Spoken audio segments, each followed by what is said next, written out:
What's going on, guys? Davis Hirsch here from Hirsch Power Garage. Welcome back to another video. You guys asked for it, so I got some more Nissan content for you today, and I'll be showing y'all how to install one of the coolest interior mods you can do to your Nissan or Infiniti.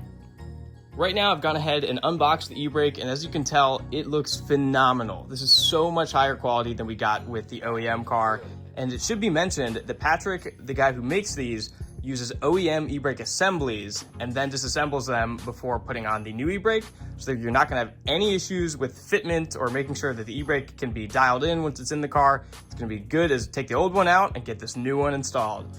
Right here, I chose to go with the red on the carbon because if you guys saw my previous video, I already installed a carbon CoolerWorks short shifter, so everything's gonna match together and look phenomenal, especially since I have a red paint exterior car. I know it's not going to come across well on camera, but this shift knob here is genuinely one of the heaviest shift knobs I've ever felt at this size. I don't know how he does it, but it feels phenomenal, and I can't wait to get that installed in the car to see how it feels. Another thing that should be mentioned is that this thread pitch is 1.5 inside the shift knob, so this can thread onto most aftermarket shifters. I can confirm that it fits on the CoolerWorks shifter, but if you do have another short shifter, obviously check that before doing so.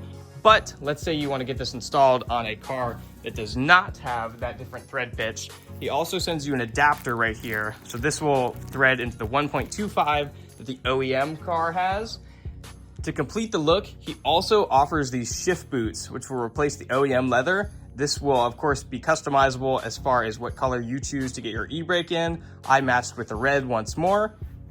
Lastly, I have to give a big shout out to Patrick Gallahan from Custom E-Brakes, who does make these. I have all his info linked in the description. If you want to purchase one from him, I'd highly recommend it. Great guy who's been active in the Z community for years.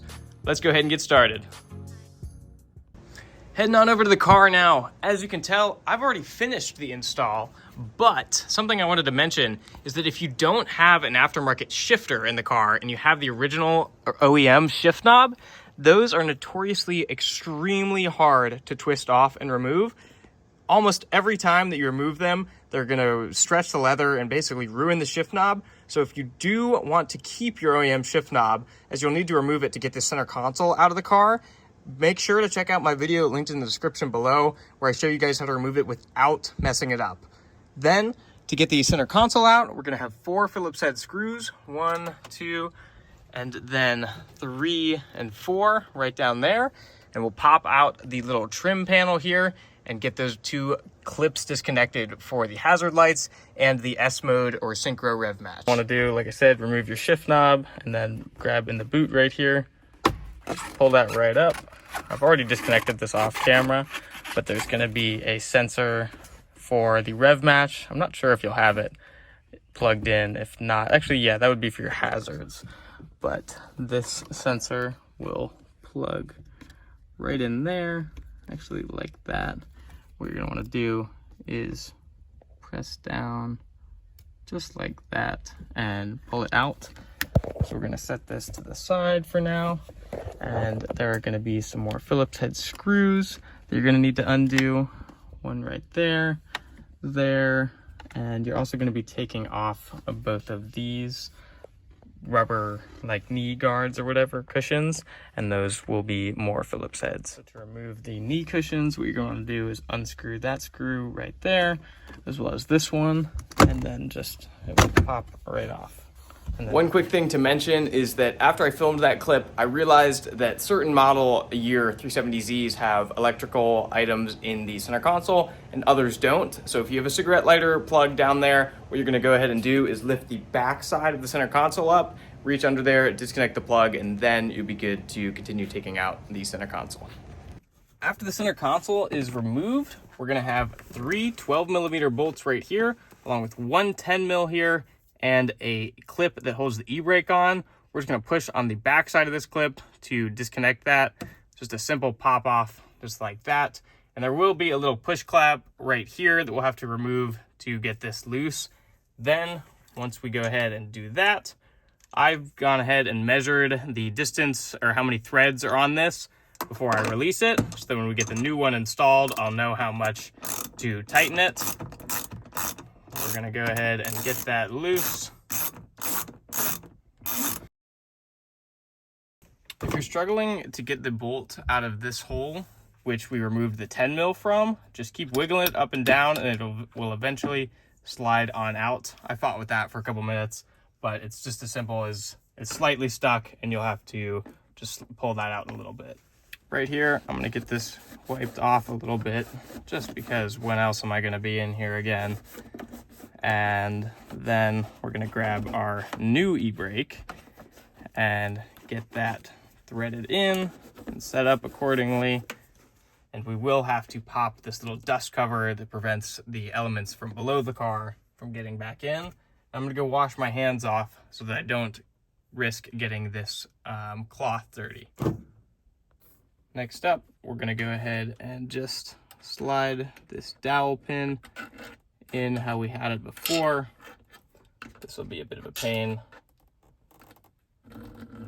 but eventually it will slot right in just like that, and we'll pop in the dust boot just like this.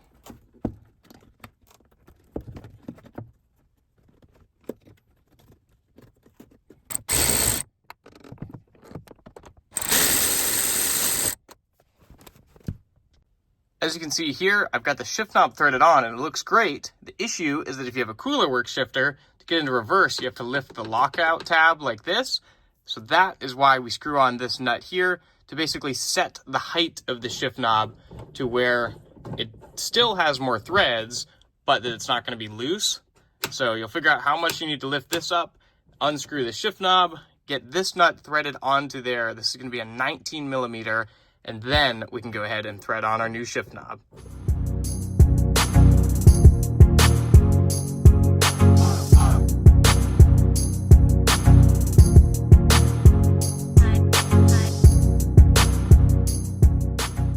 As you can see on screen now, this thing looks phenomenal. I'm just blown away with how nice this product is. If you take a look at the stitching, it looks great. If you look at the anodized metal, it looks phenomenal. And best of all, the carbon matches with one another. I mean, what really is there to complain about? And I highly recommend this if you're in the market.